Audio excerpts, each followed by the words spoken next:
여러분, 주님께서 우리에게 말씀하신다라는 사실이 축복인 줄 믿습니다.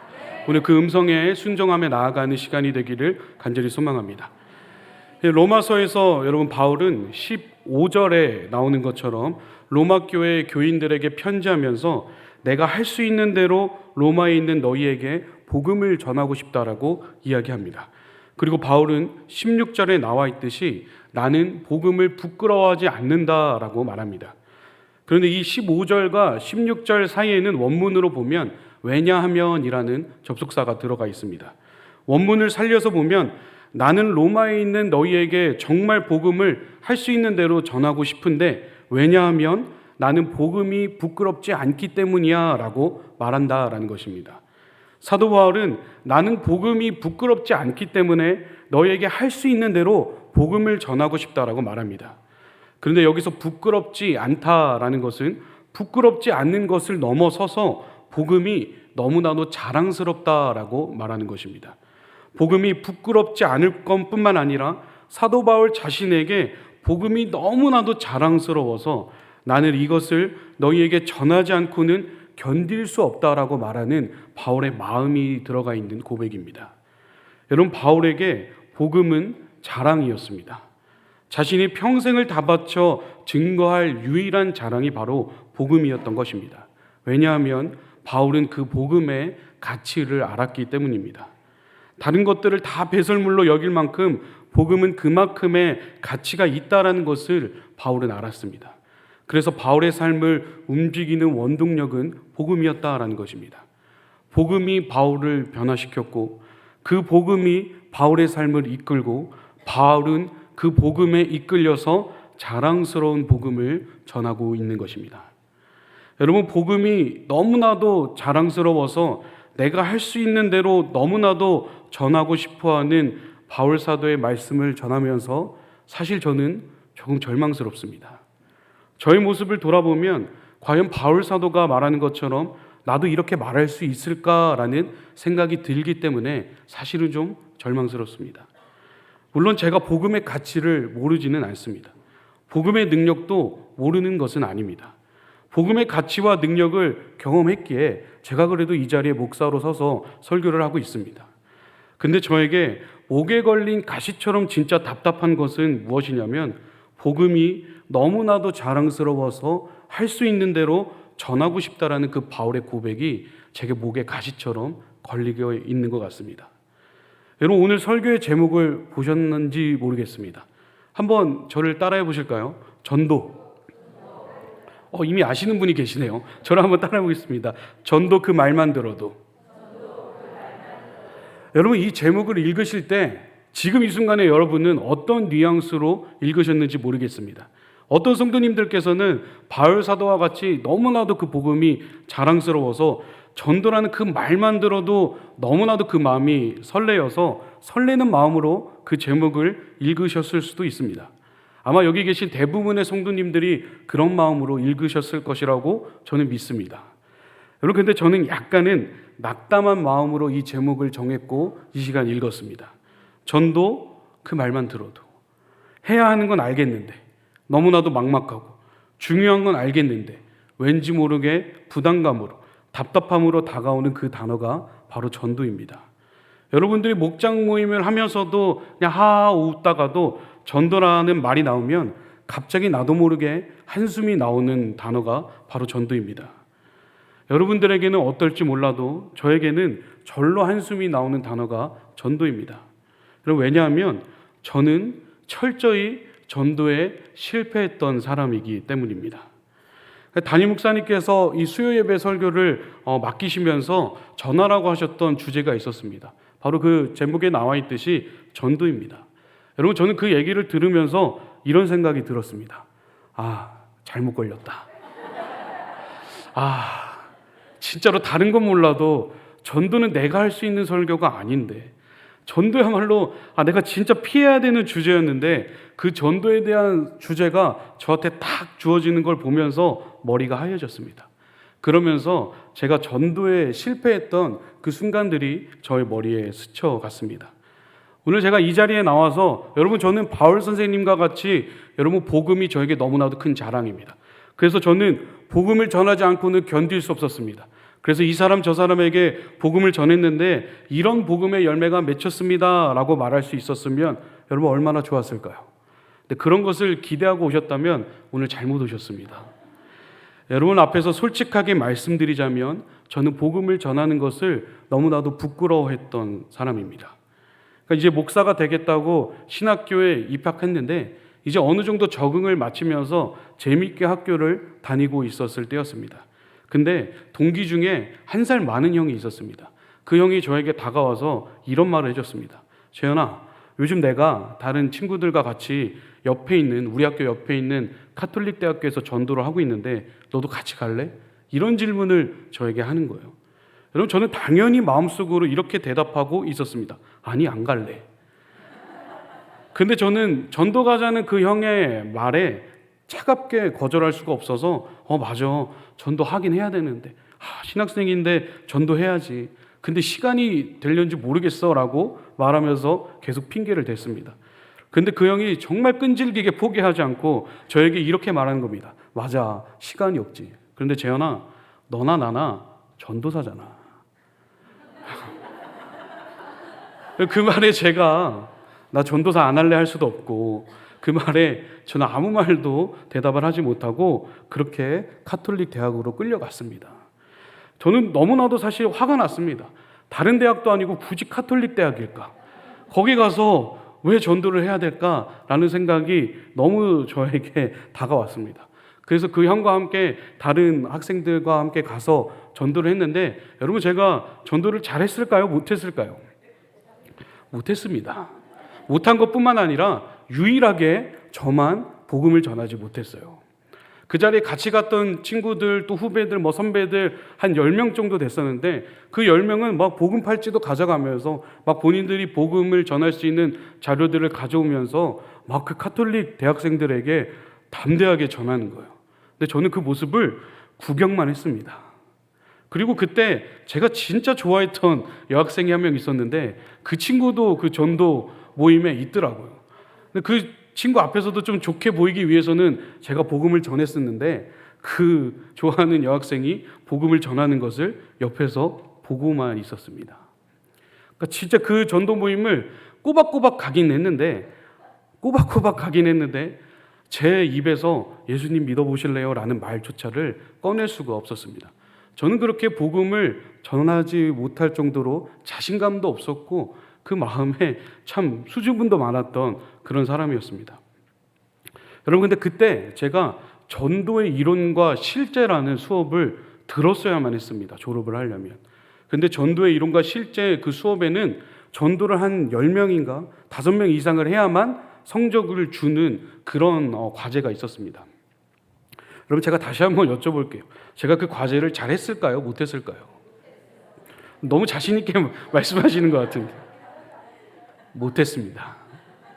못해서 제가 그 성적을 C 맞았습니다. C.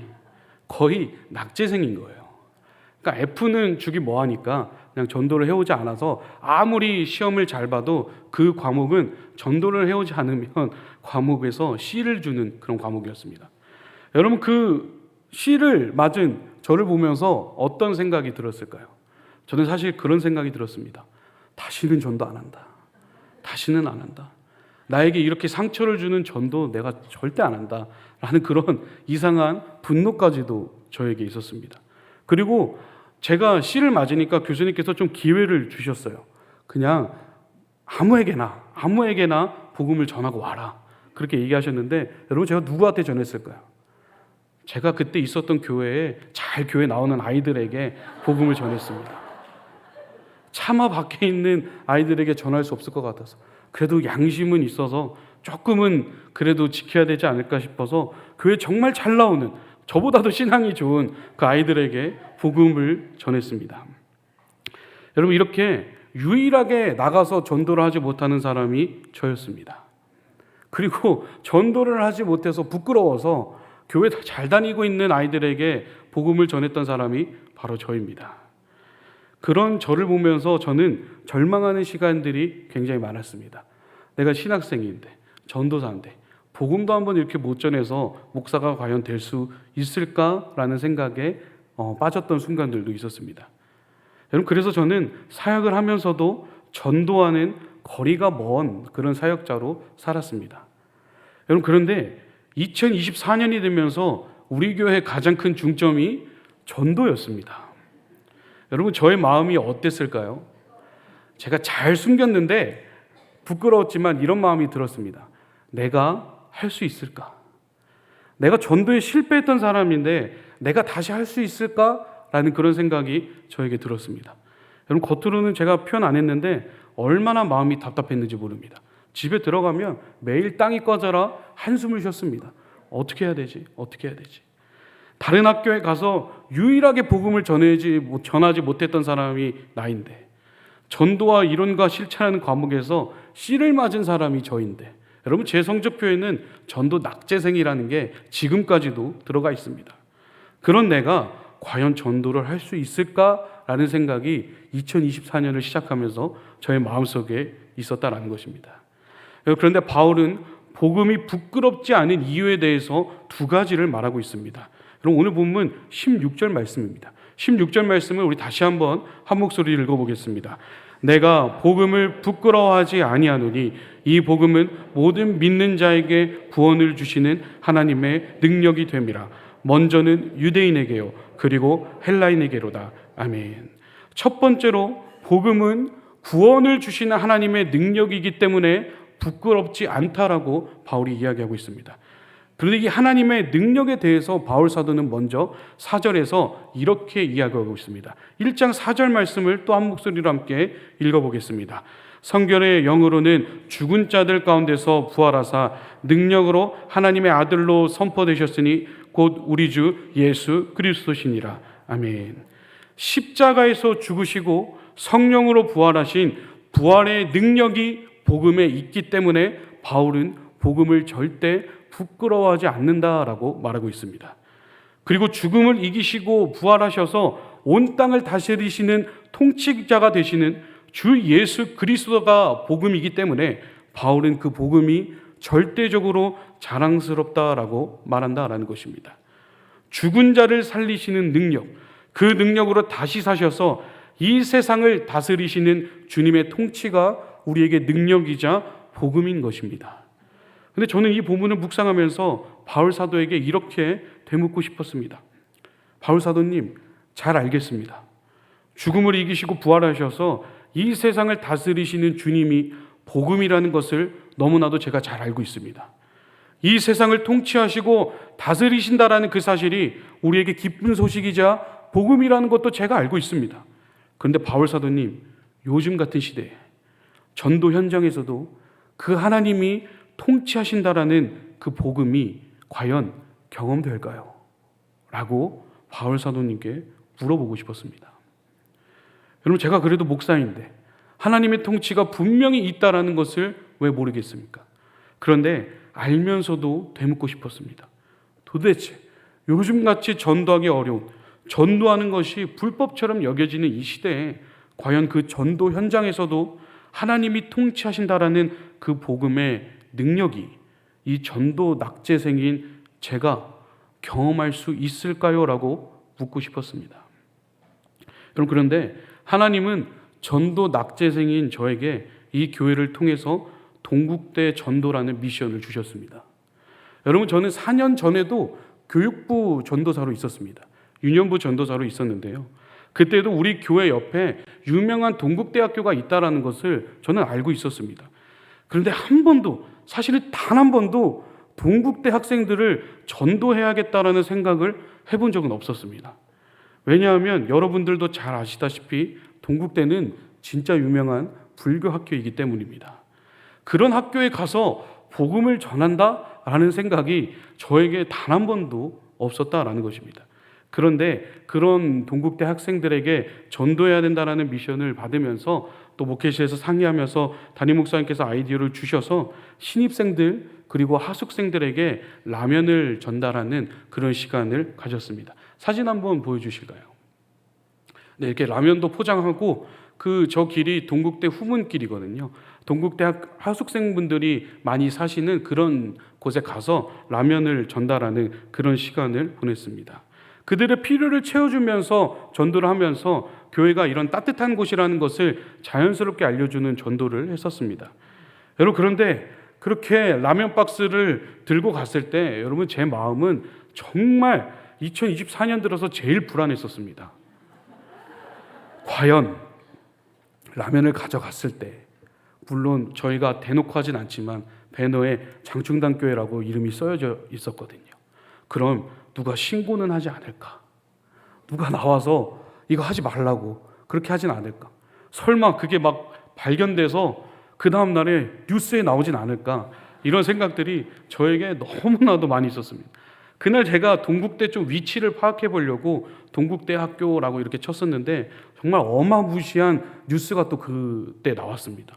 예전 한 10년 전쯤에 동국대학교에서 예수님을 믿는 학생들이 동아리를 좀 이렇게 만들어 보려고 했었는데 그 동아리가 거의 승인되려고 했었는데 누군가가 거의 불쌍해 예수천당 불신지옥이라고 써서 그게 무너져 내려버렸다라는, 그래서 다시는 이 동국대에서 어떤 전도 활동을 하지 못하게 했다라는 그런 뉴스를 하필 제가 그 전날에 봤습니다.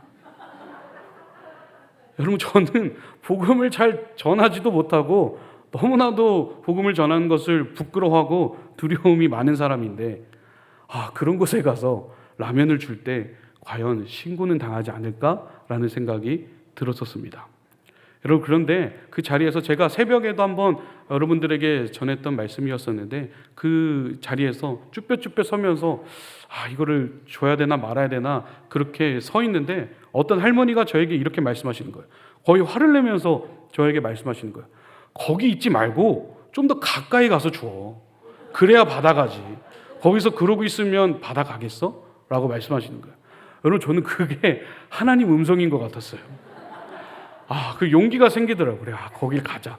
그러면서 그 자리로 가서 이렇게 좀 라면을 또 좀 어느 정도 쭈뼛쭈뼛 대면서 전달했었습니다. 여러분, 그때 갑자기 저 위에서 경비원분들이 막 2명이 내려오는 거예요. 저는 또 잡혀가는 건가? 어떻게 해야 되지? 도망가야 되나? 그냥 서 있어야 되나? 별의별 생각을 다 하고 있었습니다. 그럼 그분들이 내려와서 이제 에스컬레이터를 타고 올라가는 학생들을 인도하는 그런 업무를 맡으시는 분들이었더라고요. 근데 이제 다행히 저를 잡아가려고 오신 건 아니었는데 계속 저를 힐끔힐끔 보시더라고요. 그런데 꼭 결국은 또 그분이 다가오시더라고요.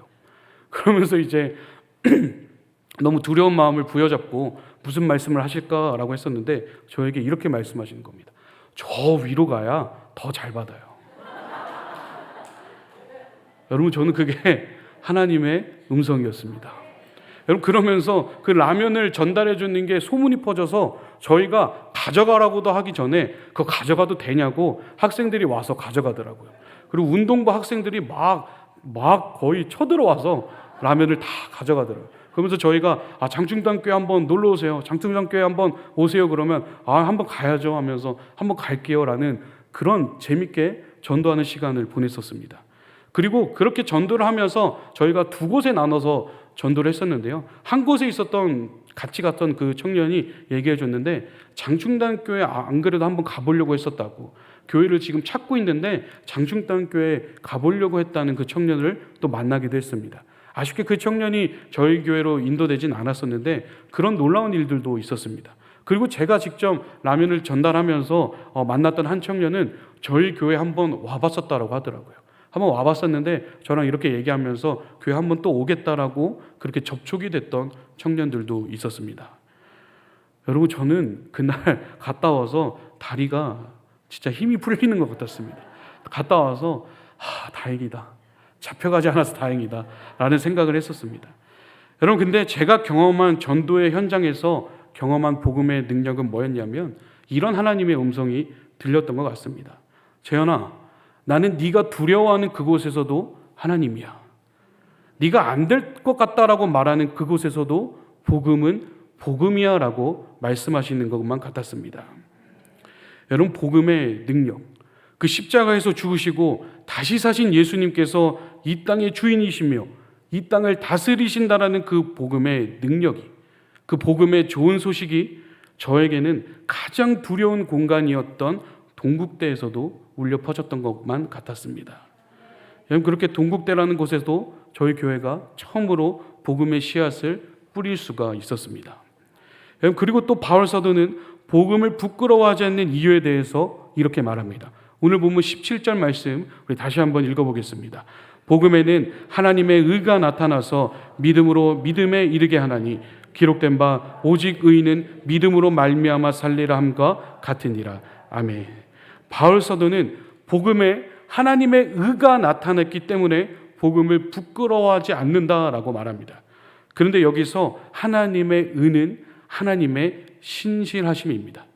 이스라엘 백성들에게 나는 너희의 하나님이 되고 너희는 나의 백성이 된다라는 그 언약을 신실하게 지키시는 하나님의 신실하심을 표현하는 단어가 바로 하나님의 의입니다. 하나님은 의로우신 하나님이시기 때문에 우리의 하나님이 되신다라는 그 약속을 신실하게 지키시는 하나님이십니다. 하나님은 우리의 아버지가 되어주시기 위해서, 우리를 자녀 삼으시기 위해서 자신의 아들을 십자가에 내어주시고 우리를 죄에서 해방시켜 주셨습니다. 그리고 자신의 아들을 부활하게 하셔서 우리 또한 새로운 존재가 되게 하셨다라는 것입니다. 하나님은 예수 그리스도를 통해서 우리의 아버지가 되어주신다라는 그 약속을 신실하게 지키신 것입니다. 약속을 지키시는 신실한 하나님, 그 약속을 신실하게 이행하시는 그 하나님의 의가 복음에 나타나기 때문에 바울은 그 복음을 부끄럽지 않다라고 말하는 것입니다.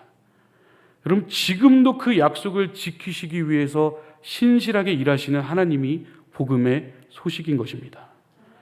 여러분, 저는 또 이 본문을 묵상하면서 이렇게 바울 사도에게 되묻고 싶었습니다.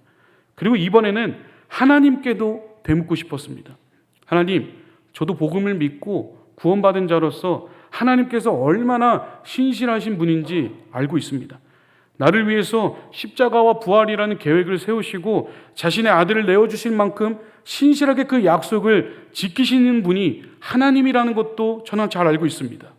그런데 하나님, 진짜 전도 현장에서도 하나님의 신실하심을 경험할 수 있을까요? 전도 낙제생인 제가 전도 현장에 가서 하나님이 지금도 일하신다라는 그 약속을 지키시기 위해서 지금도 신실하게 일하신다라는 것을 제가 진짜 경험할 수 있겠습니까? 라고 그렇게 하나님께 기도하면서 되물었습니다. 그런 저에게 하나님께서는 이 교회를 통해서 또 미션을 주셨습니다. 바로 학교 앞 전도입니다. 여러분, 학교 앞 전도 요즘 정말 어렵습니다. 학교에서 뭐 젤리나 이런 것들을 줘도 옛날이면 아이들이 좋아하고 받았지만 요즘은 그런 거 주면 항의가 들어오거나 학교 측에서 하지 말라고 뭐 금지하거나 좀 나가라고 하는 경우도 있습니다. 그래도 다행히 학교 앞을 갔는데 이 충무초 아이들은 좀 순수해서 그 아이들이 그 선물들을 잘 받아주더라고요. 거의 한 줄로 서서 이렇게 받기도 하고 고맙다고도 하고 교회 가겠다라고도 그렇게 호의적으로 그분들이 반응해 주시더라고요. 그래서 저는 너무나도 감사했었습니다. 그런데 저는 이번에 그렇게 학교 앞 전도를 하면서 이런 의심이 저에게 드는 거예요. 이렇게 전도한다고 아이들이 과연 올까? 이렇게 전도한다고 진짜 애들이 올까? 그냥 교회 안내하는 카드 주고 젤리 주는 건데 그 아이들 그냥 그 젤리 받으려고 나오는 걸 텐데 그거 내가 그렇게 전달해 준다고 그 아이들이 올까? 여러분, 그런 생각이 저에게 들었습니다. 여러분, 그 질문은 이런 질문이었습니다.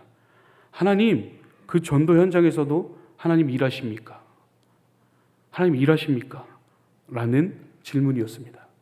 여러분, 하나님이 일하셨을까요? 일하시지 않으셨을까요? 사진을 한번 보여주시기 바랍니다. 3월 31일 날 우리 교회에 등록한 새신자 아이들입니다. 3월 31일 2차 초청 주일날 아이들이 11명이 왔습니다. 저는 그 11명이 왔다라는 보고서를 보고 다시 한번 봤어요. 아니, 11명? 아니, 한 명도 오기 힘든 교회에 아이들이 11명이 왔다라는 사실이 너무나도 감사했었습니다. 여러분, 저 중에서는 두세 명은 저희 교회를 다니시는 성도님의 손자인 경우였고요. 그 외에 많은 친구들이 저희가 학교 앞 전도를 통해서 이 유초등부에 온 친구들이었습니다. 우리 같이 간 권사님, 감사합니다. 같이 간 우리 권사님, 집사님께서 번호를 받아가면서 거기에 데려가면서 그 아이들을 교회에 이렇게 인도했을 때 2차 초청 주일날 11명의 아이들이 등록했습니다. 여러분, 더 재미있는 것은 새 친구가 새 친구를 데려오더라고요. 새 친구님께서 새 친구님을 데려오시더라고요.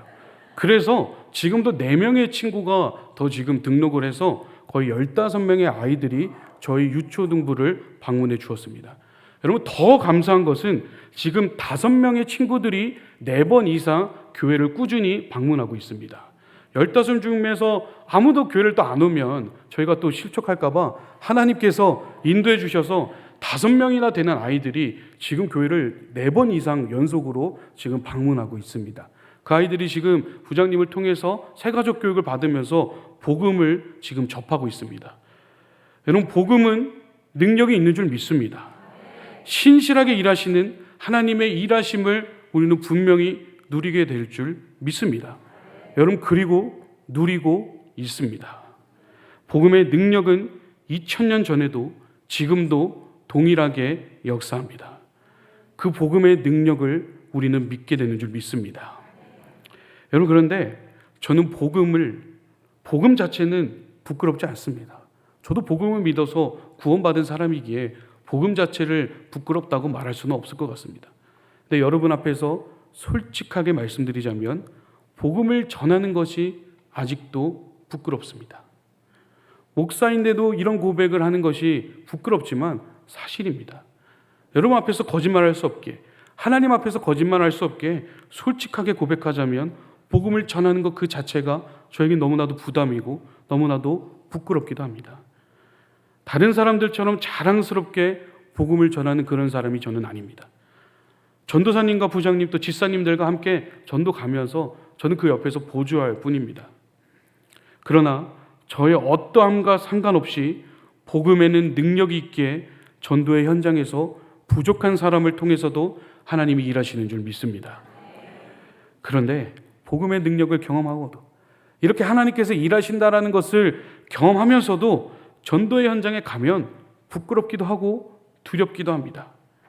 그런데 그럼에도 다시 전도의 현장으로 나가게 되는 이유가 있습니다.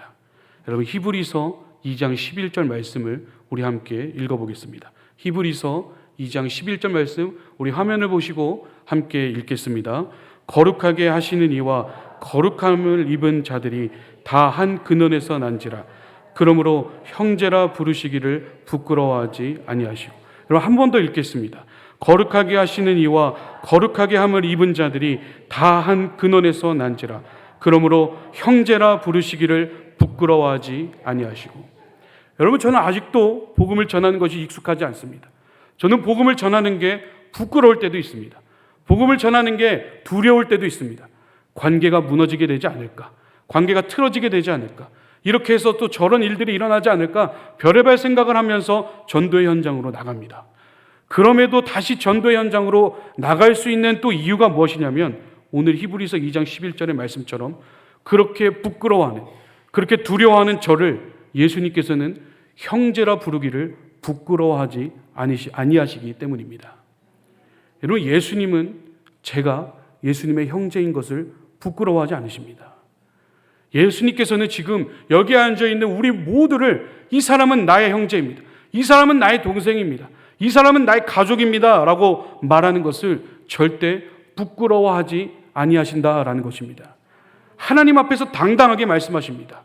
이 사람이 나의 형제입니다. 이 옆에 있는 사람이 나와 같은 하나님의 자녀입니다라고 예수님께서는 당당하게 말씀하신다라는 사실입니다.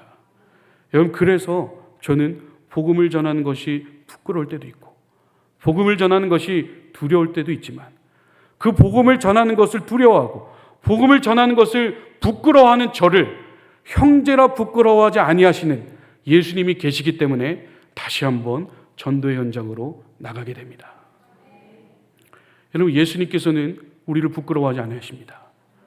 그래서 이 시간 다시 한번 복음을 부끄러워하지 않고 전도의 현장으로 나갈 수 있기를 간절히 소망합니다. 여러분, 옆 사람에게 이렇게 축복했으면 좋겠습니다. 예수님께서는 당신을 사랑하십니다. 이렇게 또 축복합시다. 예수님께서는 당신을 부끄러워하지 아니하십니다.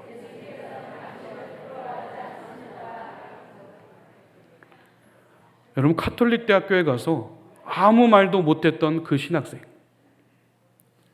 전도의 이론과 실제 그 씨를 맞은 낙제생, 그 신학생을 예수님께서는 부끄러워하지 않으셨습니다. 그리고 기회를 주셨습니다.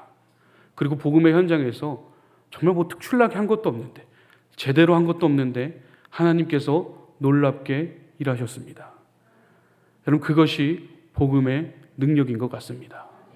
여러분들께서 전도의 현장에서 또 지인들에게 전도하는 것이 얼마나 부담인지, 얼마나 두려운 일인지 여러분, 저는 진짜 잘 알고 있습니다.